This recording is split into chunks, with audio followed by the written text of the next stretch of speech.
Hashime ikhwani tuisome Rahim. Alhamdulillahi rabbil alamin wal aqibatu lil muttaqin wala udwana illa ala adh-dhalimin. Wassalatu wassalamu ala ashrafil anbiya'i wal mursalin المبعوث رحمة للعالمين نبينا محمد صلى الله عليه وسلم وعلى آله وصحبه أجمعين. أما بعد، ndugu zangu katika imani, assalamu alaikum wa rahmatullahi wa barakatuh.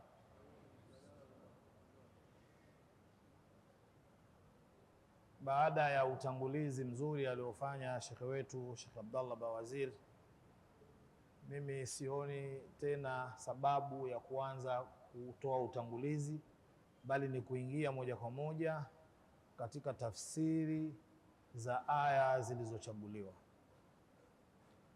Lakini aya zenyewe zinalazimisha kuzielezea hizo aya zenyewe kabla hatujaanza kuzitafsiri. Aya ya 77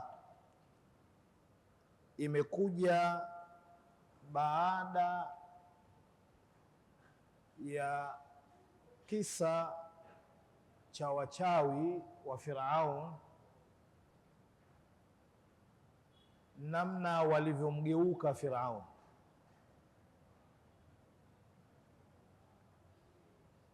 Wachawi wa Firaun waliletwa kwenye mapambano, waje wapambane na Musa alayhi salatu wassalam, wao wakidhani kwamba Musa ni mchawi kwa sababu ya ile fimbo yake inavyogeuka nyoka. Sasa kwa sababu wewe ni mchawi, ngoja tukuletee wachawi zaidi yako. Wakaletwa wachawi wale wakafanya vitimbi vyao baada ya kupewa ahadi nzuri nzuri na Firaun. Lakini walichokiona wachawi baada ya Musa naye kufanya la kwake, walichokiona wachawi wakagundua kwamba Musa sio mchawi, kwa sababu wao ni wachawi. Ilikuwa ni wepesi sana kutofautisha kati ya uchawi na kisichokuwa uchawi. Waligundua kwamba hiki alichokifanya Musa sio uchawi, na hapo Allah subhanahu wa ta'ala akawaongoza wachawi wale wakamgeuka Firaun na wakamwamini Musa alayhi salatu wassalam. Firaun akaonyesha mabavu yake na utawala wake na ukubwa wake, akawaua wale wachawi wote pamoja na watu wote walioamini, ambao aliwajua kwamba hawa wameamini, akiwemo mkewe. Wale watu waliuawa, ikawa hiyo stori ya wachawi tena imekwisha. Lakini wao walikubali kufa kwa ajili ya ule ukweli waliouona kwa Musa alayhi salatu wasalam, na wakajisalimisha kwa Allah kwa 100%. Hawakujali tena wao kufa, na wakamwambia Firaun, wewe hukumu unachoweza kuhukumu, kwani wewe uwezo wako wa kuhukumu ni hapa duniani, hiki unachokihukumu basi, lakini mbele ya Allah wewe huna chochote. Kwa hiyo sisi tumeridhika, hukumu unachohukumu. Wakahukumiwa wale watu, wakakatwa mikono na miguu, wakauawa, wakatundikwa kwenye miti, yani wakasulubiwa. Banu Israil waliathirika na kitendo hiki kilichofanywa na wachawi, na wanasema watu wengi wa Misri pale ambao walikuwa chini ya Firaun waliathirika na haya yaliyofanywa na hawa wachawi, na watu wengi pale walimwamini Musa, lakini wengi hawakuwa na uwezo wa kudhihirisha imani yao, wakawa wameamini lakini kwa kujificha. Sasa hapa stori inaanza mpya baada ya wachawi wa Firaun kuuawa na wale wengine walioamini. Musa alayhi salatu wassalam, katika mambo ambayo alikuwa anayaomba kwa Firaun, anamwambia waachie Banu Israil, mimi niondoke nao, tuondoke hapa Misri, tukuachie mji wako, lakini Banu Israili waachie watoke. Firaun akawa anakataa, Banu Israili hawawezi kutoka. Kwa nini Banu Israili hawawezi kutoka? Kwa sababu Banu Israili ndio walikuwa watumwa wa pale Misri, ndio walikuwa wafanyakazi wa kila kazi zinazotakiwa na wenyeji wale wa Misri, Firauna na jamaa zake. Tunajua kwamba Banu Israili Misri walikuwa ni wageni, walikuja wakati wa Nabii Yusufu alivyokwenda kuuzwa kule. Baadaye akamwagiza baba yake na ndugu zake wote waje Misri. Kwa hiyo wakazaliana pale Misri, lakini wakiwa ni wageni, sio wenyeji wa pale. Kwa hiyo jamaa wakawageukia walivyokuja watawala waovu, ingawa wakati wa yule mtawala wa mwanzo aliyekuwepo wakati wa Yusuf, Banu Israili waliishi vizuri kwa sababu Yusuf na alikuwa kiongozi. Baadaye walivyoondoka wale, wakaja viongozi wengine ovu, wakajua kwamba hawa ni wageni tu hapa, wakawageuza kuwa watumwa, ndio wafanyakazi wao. Sasa Firauna atakubalije wale watu waondoke? Wakiondoka nani atawafanyia kazi? Kwa Firauna akawa anazuia, na kama wanavyosema baadhi ya wanaochuoni, hata kile kipindi Firauna alipoambiwa kwamba katika hawa Banu Israil atazaliwa mtoto, huyo mtoto akizaliwa ndio mwisho wa utawala wako, alipowauliza mnashauri nini, walishauri kwamba watoto wa kiume wote wachinjwe, kila mtoto wa kiume atakayezaliwa akatwe kichwa. Kwa hiyo wakawa watoto wa kiume wakizaliwa wanachinjwa, wa kike ndio wanaachwa. Baadaye wakaja watu kwa Firaun, bana, hawa watu unachinja watoto, sasa hivi waliobaki ni watu wazima watupu. Maana yake hawa waliobaki ambao wanaweza kufanya kazi, nguvu zao zikiisha, hatutakuwa na wafanyakazi sisi. Ikatoka amri nyingine, sasa watachinjwa mwaka mmoja wataachwa. Lakini hapa napo kuna hikma moja ya ajabu sana. Allah subhanahu wa ta'ala hakujalia uzazi wa Musa kutokea katika mwaka wanaoachwa, bali ukatokea katika mwaka ambao wanachinjwa. Musa akazaliwa katika kipindi ambacho wanachinjwa. Allah anamuonyesha Firaun na anawaonyesha wanadamu wote kwamba yeye ndiye mwenye uwezo na anafanya analolitaka yeye, na analolitaka yeye ndio litakuwa. Kwa hiyo ukijifanya una mabavu, ukijifanya una nguvu, ukijifanya una utawala, ukijifanya una pesa, jua atakachokitaka Allah subhanahu wa ta'ala ndicho kitakachokuwa, na hutakuwa na uwezo wa kufanya chochote. Firauna alimlea mwenyewe Musa. Huyo aliambiwa kwamba ndio mwisho wa utawala wake, akija yeye mwenyewe ndio kamlea. Allah anamwonyesha Firauna, wewe huna kitu, ingawa umejiita Mungu, tena umejiita Mungu mkuu, lakini hii dunia ina mwenyewe, wewe siye. Sasa mwenye dunia ameamrisha kwamba wewe umlee huyo ambaye ndio itakuwa mwisho wako, na akamlea Firaun. Na hivi ndivyo itakavyotokea kwa yoyote yule dhalim mpaka leo hii. Wewe ukijifanya ni dhalim, Allah subhanahu wa ta'ala akikiamrisha kitu kiwe, kitakuwa mbele ya macho yako, huku unaangalia, na wewe mwenyewe utasaidia hicho kitu kiwe, maadamu Allah subhanahu wa ta'ala ameshaamua. Kwa hiyo mwanadamu anatakiwa kuacha kiburi na aache jeuri katika hii dunia, fuata maagizo ya Allah subhanahu wa ta'ala. Kama utangulizi wa shekhi yule alivyosema, Allah ametuambia kwamba utatujia uongofu, na atakayefuata uongofu huo basi hatopotea. Kwa hiyo tunatakiwa tufuate uongofu, hata kama Allah atakuruzuku utawala, atakuruzuku nguvu ya aina yoyote, basi jaribu kuwa chini ya maagizo yake, chini ya utawala wake, hapo ndiyo utapona. Lakini nguvu zako hazina nguvu mbele ya Allah subhanahu wa ta'ala. Kwa hiyo aya ya 77 inaanza kutueleza sasa, baada ya Firaun kukataa kuwatoa Banu Israil, maagizo sasa ya Allah yanakuja kwa Musa moja kwa moja. Allah anasema walaqad auhaina ila Musa, hakika tulimfunulia Musa au tulimpa wahai Musa, an asri biibadi, ondoka na waja wangu wakati wa usiku, watoe sasa Banu Israili. Sasa sio habari ya Firaun, Musa anaambiwa awatoe Banu Israili. Allah mwenyewe ndio sasa analitawalia hilo jambo, atawaangalia Banu Israili. An asri biibadi, watoe waja wangu usiku. Neno Isra kama tunavyolifahamu siku zote kwamba Isra ni mtu kutembea wakati wa usiku. Wanawachuoni wametofautiana swala kwamba ni mwanzo wa usiku ama ni mwisho wa usiku. Kuna kauli mbili na kauli zote huwa hazina shida. Inaweza kuwa mwanzo wa usiku, inaweza kuwa mwisho wa usiku. Lakini maagizo yanaendelea kwa Musa alayhi salatu wassalam. Allah anamwambia fadhrib lahum tariqan fil bahri yabasa, ukishatoka nao hao nenda kawatengeneze njia baharini, na njia zenyewe ziwe kavu baharini, lakini njia zitakuwa kavu, watapita kama wanavyopita kwenye ardhi ya kawaida.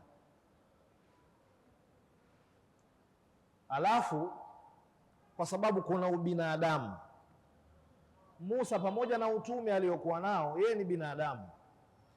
Yale mambo ya kibinadamu yoyote yule anaweza kumjia. Allah anamwekea kinga mapema, anamwambia la takhafu darkan wala takhsha, usiogope kufikiwa na Firaun, usiogope kukutwa na Firauni njiani, wala takhsha, wala usiogope kuangamia kwenye bahari. Tayari hukumu ya Allah ishapita, Firaun hataweza kuwagusa wala bahari haitaweza kuangamiza.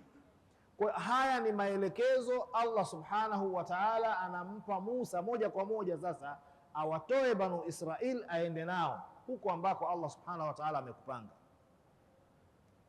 Wanawachuoni hapa wanatuambia kwamba Musa alitoka muda huo wa usiku na Banu Israili. Habari watu walipiana Banu Israili majumbani, habari zikaenea kwa Banu Israili wote. Wakatoka usiku na mtume wao, wakaanza kutembea. Firaun alfajiri ameamka na jamaa zake, anaambiwa bwana, huu mji mtupu, vipi Banu Israili wote wameshatoka. Firaun alikasirika sana, na ndio mpaka akasema ile maneno yake, innahum la shirdhimatun qalilun, hawa kikundi kidogo tu afiki na tuudhi. Firaun akaagiza akusanyiwe maaskari katika miji yote, amri ya haraka. Ndani ya muda huo wa asubuhi Firaun anataka maaskari wakusanyike, na wakakusanyika kweli maaskari, wakaja kwa Firaun. Safari ya Firaun ikaanza na mwenyewe akawemo. Sasa sio kwamba katuma tu maaskari ndeni mkawalete, kwa ile hasira na uchungu waliokuwa nao akaona yeye mwenyewe awemo ndani ya jeshi. Lakini ulikuwa ni mpango tu wa Allah, na ndio hapa mtu ajijue kwamba hakuna mtu mwenye uwezo mbele ya Allah. Hapa kwa mtu tu kiakili unaweza ukajiuliza, sasa Firaun kilichomfanya mpaka hawafuate Banu Israili ni kitu gani? Watu hawa washakuudhi, washatoka mjini kwako, wanaenda zao, wewe unawafuatia nini?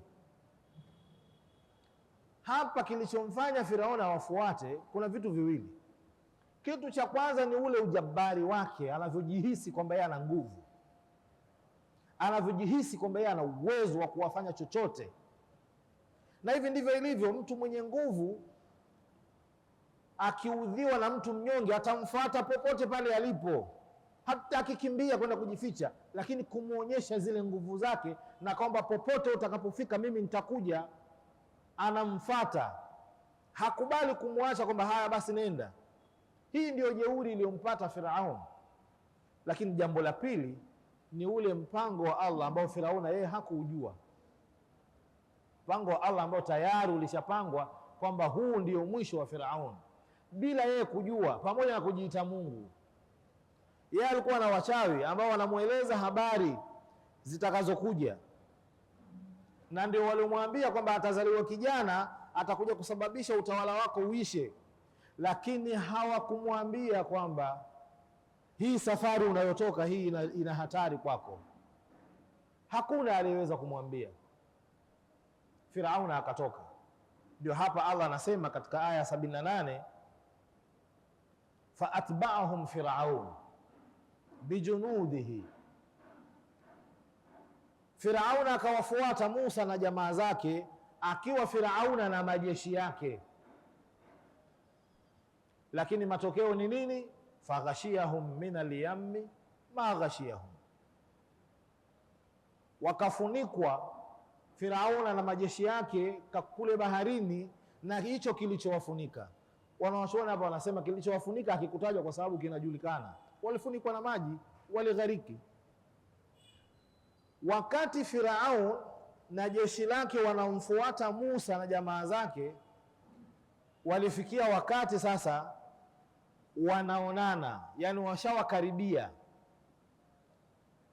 Firaun anawaona watu wa Musa wale pale, na watu wa Musa wanamuona Firauna yule pale anakuja. Banu Israel wakaanza kubabaika kwamba sisi sasa tumepatikana. Musa alayhi salam akawaambia kalla, asema hapana, inna ma'i rabbi sayahdin, mimi Mola wangu niko naye ataniongoza cha kufanya. Aya hii ya mwanzo tuliyosoma 77 kulikuwa na ishara tayari ya kwamba kuna maelekezo yatakuja, kwa sababu Musa aliambiwa ondoka nao usiku, na ukifika huko watengenezee njia baharini. Kwa hiyo Musa tayari alishajua kuna maelekezo yatakuja kuhusu cha kufanya pale baharini ili njia zipatikane. Banu Israeli wao hawajui, lakini Musa yeye anajua kwa sababu amepokea wahi.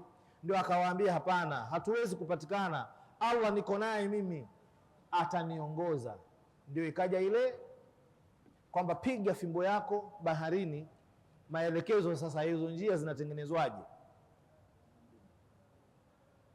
Musa akapiga fimbo yake baharini, bahari ikajigawa pande mbili, kila upande ukawa umesimama kama jabali kubwa. Na katika ilivyogawanyika sasa, hapo ndani kukapatikana njia za makabila yote 12, kila watu wakapita njia yao. Musa akawaongoza Banu Israeli wakapita kwenye hiyo njia, na wanasema kwamba ilivyopasuka ile bahari ulikuja upepo mkali ukakausha ile sehemu ambayo maji yalijitenga, ikawa ni ardhi kavu kama unatembea Kariakoo. Jamaa wakapita wakafika upande wa pili. Firaun kafika pale kwa wale jamaa washavuka, bahari imegawanyika, si ashaona njia na imekauka, naye akapita. Alivyoingia faghashiyahum min al-yammi ma ghashiyahum, hapo sasa Firaun na jeshi lake wote wakaangamia, hakubaki mtu hata mmoja. Wameacha mji wao ambapo Firaun alikuwa na uwezo wa kuambia majeshi tu nendeni mkamlete Musa hapa. Alikuwa anajua kwamba uwezo wanao kwa sababu wana nguvu. Musa hana majeshi, Musa na Banu Israeli wenyewe ni watu wa hila, watu wasiokuwa na msimamo. Lakini kwa sababu amri ya Allah ilishatoka, Firaun akajikuta naye anafuata mkumbo, anaingia, anapotea. Na Qur'ani hii imeeleza hiki kisa cha Banu Israeli na Musa katika maeneo tofauti tofauti. Maeneo mengine kuna urefu kidogo, habari zimeongezwa, kuna nyingine Allah amezungumza kwa ufupi. Katika baadhi ya maeneo katika Qur'ani, Firaun alivyoona bahari inayeyuka sasa wanaangamia, alianza kurudi. Anasema sasa nimemwamini yule aliyeaminiwa na Musa na watu wake. Allah akamwambia alana, sasa hivi ndio unaamini? Muda ulishapita, muda hakuna tena. Na hii hali iliyompata Firaun, hii atakutana nayo kila mwanadamu ambaye haendi sawasawa na utaratibu wa Allah subhanahu wa ta'ala. Ile siku ya kutoka roho mtu utakumbuka, lakini utakuwa umeshachelewa. itakuwa makumbuko yako hayana maana yoyote. Kwa hiyo tufuate mwongozo sasa hivi, tukumbuke sasa hivi maana ya kusomwa au maana ya kuletwa hivi visa ndani ya Qur'ani, tujifunze na yale yaliyowakuta wenzetu. Sasa wewe usisubiri mpaka na wewe siku yako inafika ndio unakumbuka, utakuwa kama Firaun. Ni hasara kubwa sana. Ndio maana Allah subhanahu wa ta'ala akatufundisha sisi Waislamu kuwa na wingi wa kutubia, na yeye akatuahidi kwamba yeye ni mwingi wa kusamehe.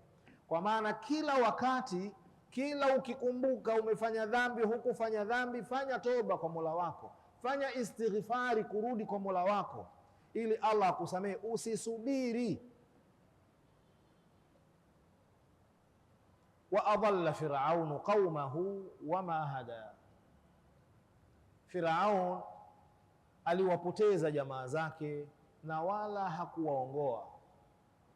Kwa kitendo chake hiki alichowachukua akawapeleka kule kumfuata Musa, hapa Firaun aliwapoteza watu wake na wala hakufanya kitendo cha kuwaongoa. Na aliwapoteza kwa sababu na yeye pia alikuwa hajui. Na hii ni dalili ya kwamba wale wote wanaodai kwamba wao ni Mungu, wao ni mitume, ni waongo tu, hawana wanachokijua. Firauna angejua asingejiingiza yeye wala asingeingiza watu wake. Na huko nyuma alishatamba Firauna kwamba yeye anawaambia jamaa zake, mimi nawapeleka ma ahadikum ila sabili rashad. Yani Firauna kuna sehemu amezungumza maneno haya kwamba anawapeleka watu wake kwenye njia ya uongofu.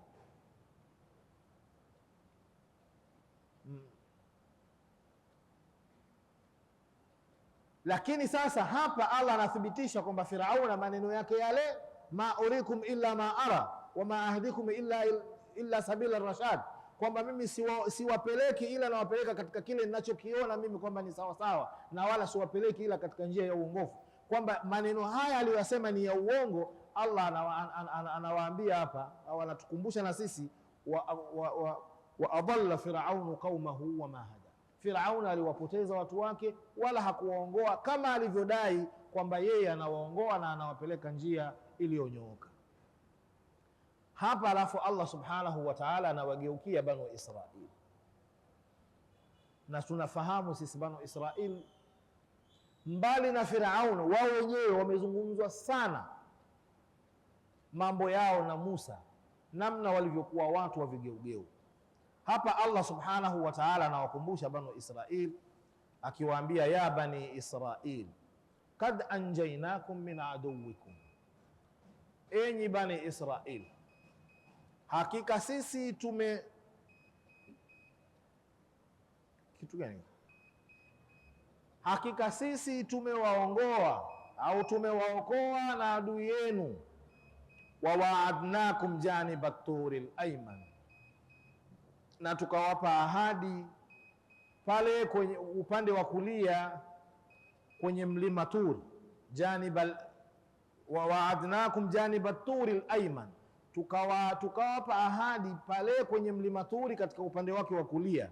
Wanazzalna alaikumul manna wassalwa, na tukawateremshia man na salwa. Wa Banu Israil, hii sehemu hii katika mlima Tur ndipo Musa aliposemeshwa na Mola wake, na ndio hapa ambapo Musa aliahidiwa na Allah subhanahu wa ta'ala kwamba aende kwa ajili ya kwenda kuchukua Taurati ya kuja kuwaongoza watu wake. Na ndio eneo hili ambalo Banu Israili waliwaacha Musa ili Musa aende kwenda kuchukua sheria na muongozo kwa Allah subhanahu wa ta'ala. Na hapa sasa ndio wakawa Banu Israil wanakula man na salwa, chakula kinachoteremka kutoka mbinguni. Katika maelezo tuliyopewa katika ya Banu Israil, pia hiki chakula walikikataa baadaye, jinsi walivyokuwa watu wakorofi. Wakamwambia Musa, hatuwezi kukaa na chakula kimoja kila siku. Wakaanza kutafuta, wanataka vitunguu, wanataka dengu, wanataka nini, vile walivyozoea kula kule Misri, ndio wanataka hivyo eti. Allah ndio akamwambia, basi rudini Misri, ndio mtakwenda kupata hivyo ambavyo mnavitaka. Yashime